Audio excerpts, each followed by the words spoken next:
집에서는 아무리 한방약재를 넣어도 색이 연한데 제가 그 비법 여기서 알려드릴게요. 바로 입니다. 색도 진해지고 한방 맛이 삼계탕의 풍미를 확 올려줍니다. 요즘 삼계탕이 한 그릇에 2만원입니다. 너무 비싸요. 집에서 삼계탕 만들어 먹고 싶은데 실패할까봐 걱정되신다면 잘 찾아오셨습니다. 재료 선택부터 닭손질, 끓이는 법과 꿀팁까지 하나하나 알려드릴게요. 누구나 할 수 있고 실패하지 않는 한방시골 삼계탕 지금 시작합니다. 제가 어렸을 때 본 허영만 작가의 식객이라는 책에 보면 옛날에는 토종닭으로 삼계탕을 먹었다고 하더라고요. 요즘은 1인용 삼계탕에 적합하고 부드러운 장점이 있는 영계를 사용하는데요. 토종닭은 크기가 크고 질겨서 삼계탕 가게나 집에서 점점 사용을 안 하고 있습니다. 하지만 큰 닭일수록 뼈가 단단해 육수를 냈을 때 훨씬 맛있기 때문에 저는 오늘 토종닭으로 만들어 보겠습니다. 다행히 마트나 시장에서 토종닭을 팔고 있더라고요. 시장 가기 귀찮으신 분들은 쿠팡에서 구입하시면 됩니다. 저는 마트에서 토종닭 1kg 조금 넘는 걸 구매했습니다. 이것도 큰 편인데 인터넷에 보니까 거의 2kg짜리도 판매하더라고요. 실제로 보면 오리로 착각할 수도 있을 것 같네요. 초복에 마트에 갔더니 영계부터 토종닭까지 크기별로 부위별로 다양하게 있어요. 간편한 밀키트 제품에 복날이라 많은 사람들이 삼계탕 재료들을 구매하러 오셨네요. 삼계탕은 원래 쌈을 넣어야 삼계탕인데 인삼이 너무 비싸 요즘은 황기나 여러 한약 재료로 대체하는 것 같아요. 저는 간편하게 여러 가지 한방 재료가 들어있는 팩을 준비했습니다. 삼계탕에 꼭 들어가는 대추, 마늘, 찹쌀을 준비해 둡니다. 그리고 대파, 생강, 양파, 부추를 준비합니다. 재료 손질. 닭은 포장지를 제거하고 도마에 올려 날개 끝부분을 잘라줍니다. 1kg도 큰데 2kg짜리는 좀 무서울 것 같네요. 그리고 꼬리를 잘라줍니다. 이 부분이 기름이 제일 많아요. 배를 갈라줍니다. 칼로 가운데 가슴살과 뼈 사이를 눌러주면서 이렇게 갈라집니다. 뱃속에 재료 넣으실 분들은 자르시면 안 됩니다. 안에 내장과 기름들을 제거합니다. 내장을 잘 제거해야 비린내가 안 나요. 목에 붙어있는 껍질과 기름을 제거해 줍니다. 이 부분이 맛있다고 하는데 저는 기름이 많을 것 같아 제거해 줬어요. 손질한 닭은 깨끗이 씻어주세요. 보이시죠? 특히 내장 쪽 잘 씻어주세요. 도마는 위생상 고기와 야채는 다른 도마를 사용해 주시는 게 좋습니다. 한 개밖에 없으신 분들은 세척 꼭 잘 해주세요. 원래 야채는 초록색을 쓰는데 재료들이 영상에 잘 안 보여 흰 도마로 사용했어요. 양해 부탁드립니다. 마늘은 한 주먹 정도 준비해 주시고 그냥 넣으셔도 되는데 저는 마늘 양을 더 나기 위해 칼로 한번 눌러줬어요.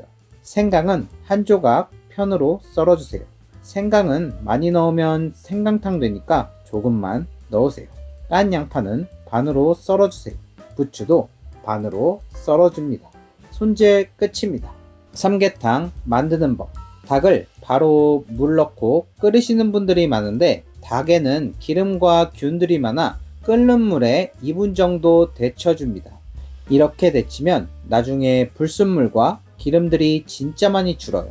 저는 잡내 제거를 위해 월계수잎과 후추를 조금 넣어줬는데 안 넣으셔도 상관없어요.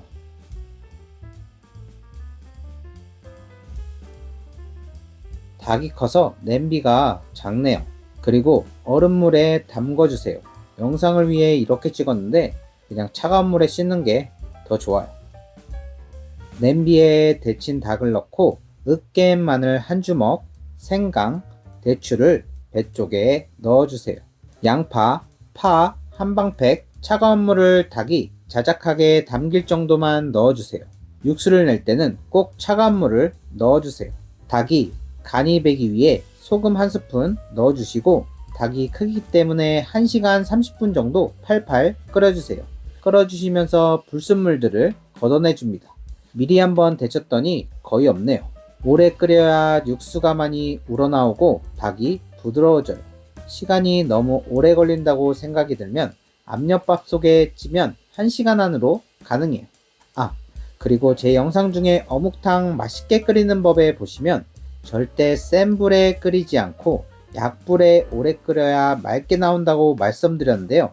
삼계탕은 진하게 끓여야 맛있기 때문에 팔팔 끓이는 겁니다. 혹시나 맑은 걸 원하시면 이 방법 사용하시면 됩니다. 시골에 식당 가면 능이버섯 백숙부터 오딱 파는 닭 백숙집에 가시면 국물이 아주 진합니다. 집에서는 아무리 한방약재를 넣어도 색이 연한데 제가 그 비법 여기서 알려드릴게요. 바로 쌍화탕입니다. 쌍화탕 한 병을 넣으면 색도 진해지고 쌍화탕의 한방 맛이 삼계탕의 풍미를 확 올려줍니다. 지금부터 추가 비법 대공개 갑니다. 제가 아는 동생이 유명한 삼계탕집 딸인데 이원이 들어간다고 합니다. 안 넣는 곳도 있겠지만 보통 식당에서는 넣는다고 하네요.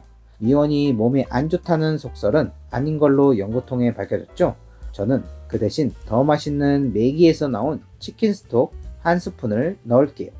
요게 중식과 양식에서도 많이 사용하는데 소량 넣어주면 아주 맛이 좋습니다. 치킨 파우더는 약간 쓴맛이 있어 저는 개인적으로 매기 치킨 스톡을 선호합니다. 이렇게 조금 끓여주시고 믹서기에 재료가 갈릴 정도의 육수와 들깨가루 3스푼, 잣 2스푼 넣고 곱게 갈아줍니다. 이거 진짜 어디서 안 알려주는 비법이니까 꼭 적어 놓으세요. 죽 만들기. 제가 삼계탕을 끓일 때 찹쌀을 안 넣었습니다. 왜냐면 바로 찹쌀죽을 만들기 위해서예요. 1시간 정도 불린 찹쌀에 믹서기에 간 육수를 넣어주시고 쌀이 퍼질 때까지 끓여줍니다. 팬이 작아 큰 걸로 바꿔줄게요. 찹쌀이 수분을 잘 흡수하기 때문에 국물이 쫄면 추가로 육수를 계속 넣어주시면 돼요. 그릇에 죽을 담아줍니다. 식으면서 점점 돼지기 때문에 그릇에 담을 때 묽은 농도로 담아주세요. 저는 포인트로 후추와 쪽파를 조금 올려줬습니다. 넓은 그릇에 토종닭을 먼저 놓아주시고 위에 썰어둔 부추를 올려 그 위에 육수를 부어 숨을 죽이면 완성입니다. 비주얼 장난 아니죠? 네, 여기까지 제가 준비한 토종한방 삼계탕입니다. 다시 정리해 볼게요. 첫 번째, 육수가 맛있게 나오는 토종닭을 구매해 닭을 손질해 씻어줍니다. 두 번째, 끓는 물에 한번 데쳐줍니다. 세 번째, 냄비에 손질한 닭과 마늘, 생강, 대추, 양파, 파와 물은 닭이 잠길 정도만 넣고 1시간 30분 끓여줍니다. 더 빨리 끓이고 싶으시면 압력밥솥 이용하세요. 1시간도 안 걸립니다. 네 번째, 쌍화탕 한 병, 매기치킨 스톡 한 스푼 넣어줍니다. 다섯 번째, 믹서기에 갈릴 정도의 닭 육수와 들깨가루 3스푼, 잣 2스푼 넣어 곱게 갈아줍니다. 여섯 번째, 냄비에 불린 찹쌀에 믹서기에 간 육수를 넣고 끓여 죽을 만들어줍니다. 일곱 번째, 그릇에 죽을 담고 후추와 쪽파를 올린다. 여덟 번째, 그릇에 삶은 토종닭을 넣고 위에 손질한 부추를 올려 육수를 부어주면 끝!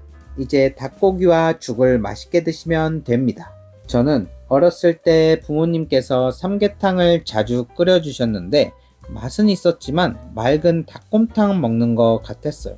어느 날 시골 근처에서 토종 백숙인지 큰 닭으로 만든 삼계탕을 먹었는데 국물이 진하고 너무 맛있더라고요. 그러다 보니 시골에서 먹었던 비법이 매번 궁금했는데 전문적으로는 쌍화탕을 직접 달여서 넣으신다고 하시더라고요. 물론 이렇게 만들면 좋지만 손이 너무 많이 가기 때문에 편의점과 약국에서 파는 쌍화탕이 딱인 것 같습니다.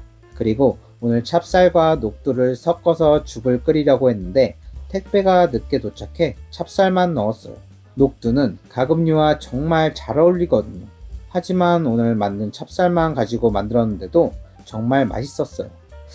혹시나 찹쌀을 잘 못 드시는 분들은 일반 쌀을 섞으셔도 되고 정 없으면 햇반 넣고 하시면 훨씬 빨리 죽을 만들 수 있어요. 들깨와 부추도 정말 잘 어울리고 김치랑 먹으니 환상이네요. 닭다리 크기 보이시나요? 질길 줄 알았는데 연계보다는 아니지만 생각보다 부드럽습니다. 진짜 진하고 맛있어요. 오늘 영상 어떠셨나요? 오늘 요리는 우리나라 대표 보양식 삼계탕을 만들어 보았습니다. 작년에 비해 닭 가격이 저렴해졌다고 하니까 올해는 집에서 쉽고 맛있는 삼계탕을 꼭 만들어 보시길 추천드립니다. 그리고 오늘 방법은 누구나 쉽게 만들 수 있는 조리법이기 때문에 꼭 성공하실 수 있을 겁니다. 복날 가족들과 같이 드시면 너무 좋고 혼자서도 건강하게 한 끼 충분히 해결할 수 있어요. 누구나 쉽게 만들 수 있는 요리와 업장에서 사용하는 비법이 워낙 많아서 앞으로도 자주 소개드릴 수 있도록 할게요. 추가로 궁금하신 부분 있으시면 언제든지 댓글 남겨주시고요. 오늘 영상도 좋으셨다면 구독과 좋아요 부탁드립니다. 다음에도 좋은 요리 정보 알차게 담은 영상으로 돌아오겠습니다. 감사합니다.